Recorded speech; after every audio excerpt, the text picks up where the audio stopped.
Welcome to She Knows Politics, where history, truth, and just the right amount of smart assery come together to shine an uncomfortable light on what's happening in politics right now. I didn't choose this. I think it chose me. I've always really been interested and into politics. I think that I miss my calling and I should probably be on Capitol Hill right now, but I'm not. Anyway, what's happening in 2025 is unprecedented. I think people have come to me for years about, all things Washington and what's going on behind the scenes. I always know, and it's because I just dig deep and I look for the truth, and I try to stay away from legacy media, and I really just I want to know what's real, right? And there's so much spin and BS and money thrown into our system that it's hard to see what's really happening. But what's actually happening now is that we are living through the most corrupt, unprecedented presidency and administration in American history. And I'm not saying this as a person who hates Republicans. I absolutely do not. I actually don't think that I'd say 90% of Democrats right now have a backbone and they're not doing enough. I tend to be more of an independent. I just care about the truth and I care about human beings. And I love this country and I don't want to see it go to hell. And I mean that wholeheartedly. I think that our poor should absolutely be taken care of. And,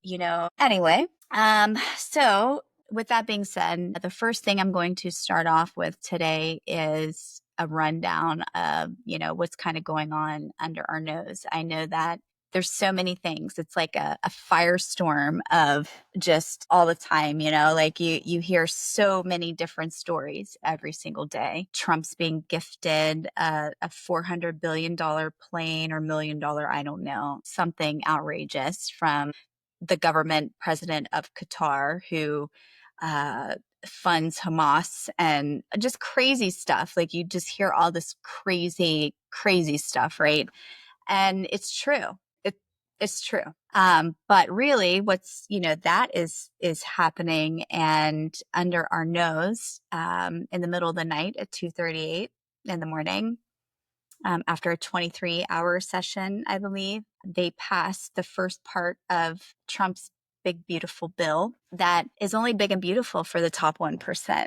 It's wonderful for Trump and his enterprise and Elon Musk and his oligarchs, but for everybody else, it sucks. It's terrible. So what I want to do is go through, I'm going to point out what it says on the White House website. And we're going to go through different news articles and really kind of figure out what's happening. So when yourself or your grandmother or your disabled neighbor loses their Medicaid coverage that Trump has promised time and time again that he wasn't going to cut and touch, you know that it's a lie, like everything else that comes out of the man's mouth. Okay? You also know that Biden had nothing to do with it. And I'm not sticking up for Biden by any means. But what I am saying is that the Republicans kind of rule the roost right now.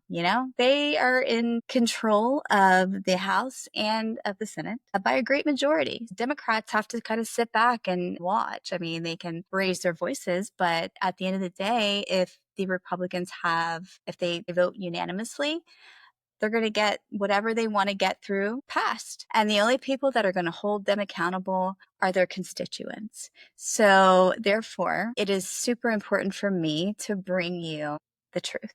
And that's what I'm here to do. First, we're going to start off with the White House. So I'm going to point out, highlight here what it says and one big beautiful bill. Let's see here. So it's going to look really good to some, right? Because obviously, there's things in here that pique a lot of interest and for good reason. So on Tuesday, the Ways and Means Committee will mark up the One Big Beautiful Bill, delivering on President Trump's economic agenda and supporting pro-family, pro-worker tax provisions. The legislation builds on the success of the 2017 Trump cuts and carries out the very policies that America voted for, making the economy stronger, expanding tax relief for middle class and low income Americans, and ushering in a new golden age of prosperity. If you go down and you really read what it says, it talks about protecting the average taxpayer from a 22% tax hike, saves the average American family $1,700. It says the equivalent to 9 weeks of groceries. I don't know where they're buying groceries, but they need to let us know. I spend about $300 a week. Increasing real annual take-home pay for median income household with 2 children, roughly by 4,000 to 5,000. Raising annual real wages by up to $3,300 per worker.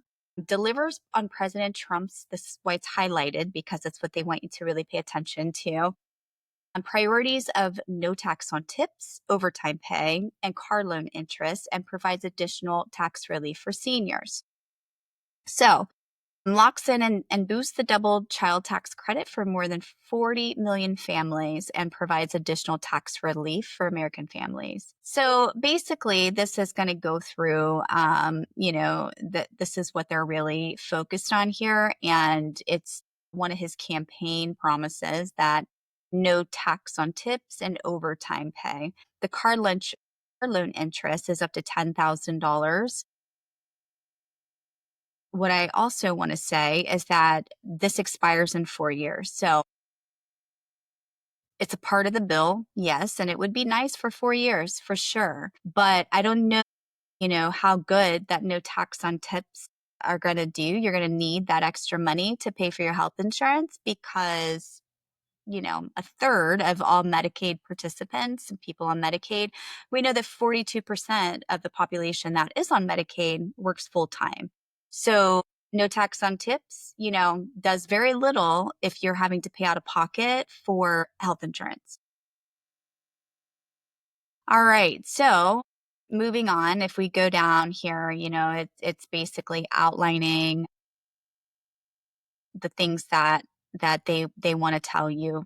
But what they're not telling you is that the bill really is providing income tax relief and tax credits, and it's just giving money to the top 1%, the Elon Musks of the world.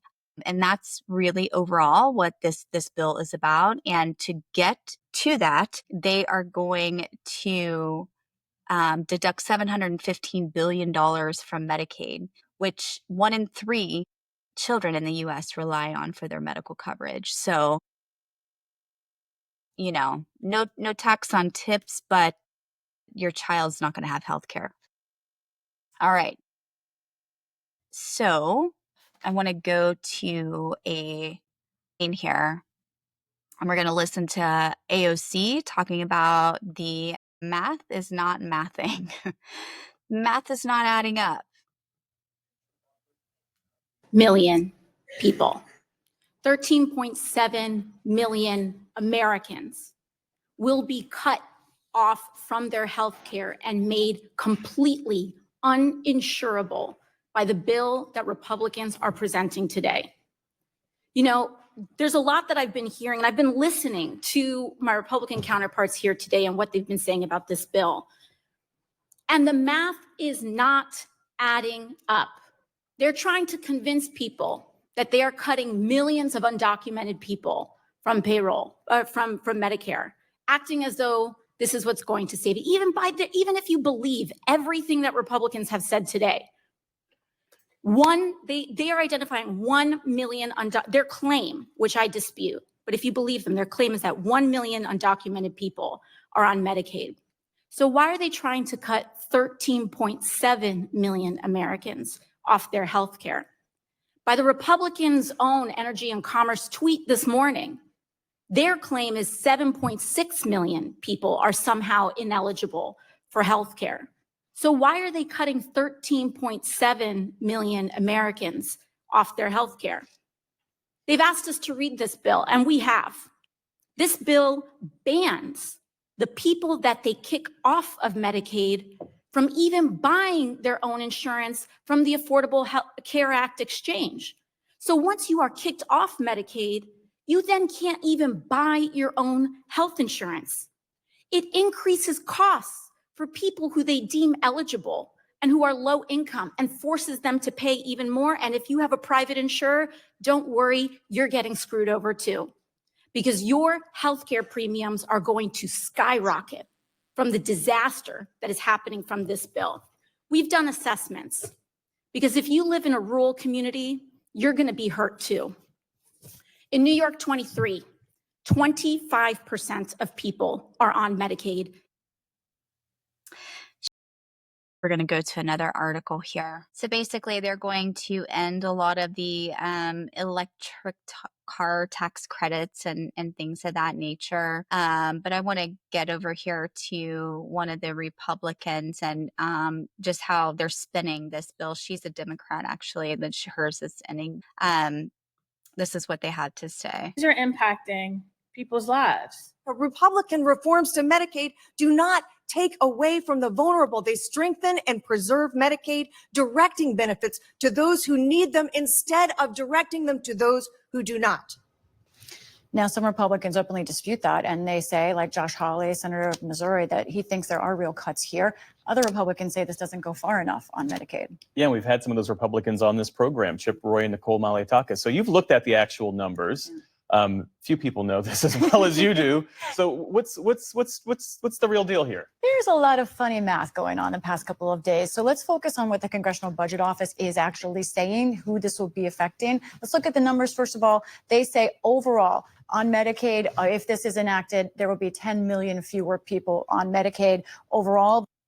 10 million people. Currently, there are 26.1 million people. 10 million people will lose their coverage, which are going to fund the tax credits for the ultra wealthy. They also want to cut HUD assistance in Section 8. That's all a part of this bill, along with SNAP. So, if you're poor or you're disabled or you're elderly or you're a child or, who cares? They don't care. They care about nothing except for their money. So, all right, I want to go to exactly what I was just talking about. Trump budget would slash rental aid by 40%. Let states fill the gap if they want. The problem with the states filling the gap is that all states are not equally populous. They don't all have the same amount of tax.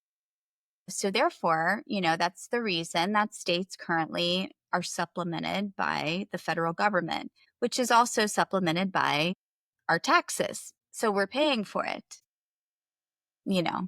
It baffles me. Anyway, Trump has repeatedly promised to make America affordable again. I don't know if anybody's feeling that, but that's what he promised.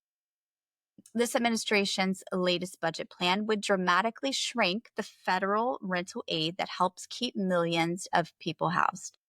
In its request for the Department of Housing and Urban Development, HUD, the White House called the current system of federal rental assistance dysfunctional and proposed essentially ending Section 8 and other housing voucher programs. Its plan calls for cutting rental aid by about 40% and sending that money to states to design their own rental assistance programs based on their unique needs and preferences. Okay, that's BS.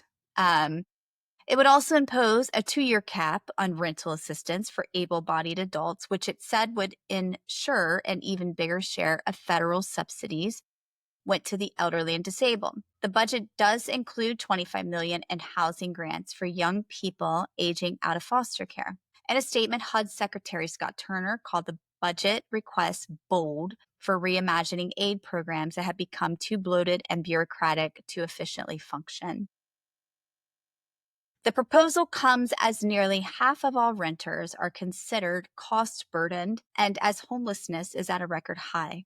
Advocates say that if millions of poor people barely making ends meet were to suddenly see their rental aid shrink or even end altogether, it would tip many over the edge. All right, so we just need to come together, and that's the only way that we're ever going to make a difference in our country. And our Constitution is currently being dismantled. It's a super scary time to be in the United States of America. And I never thought that I would see anything like this in my lifetime. And is not something that, I want to leave for my children. So I appreciate the time, and hopefully you've stayed through this video, and hopefully you like and subscribe my video. I hear everybody say that, so I'm assuming that it's super important. But if you'd like me to cover, anything differently or go over anything differently, or you have any questions, please let me know. Thanks.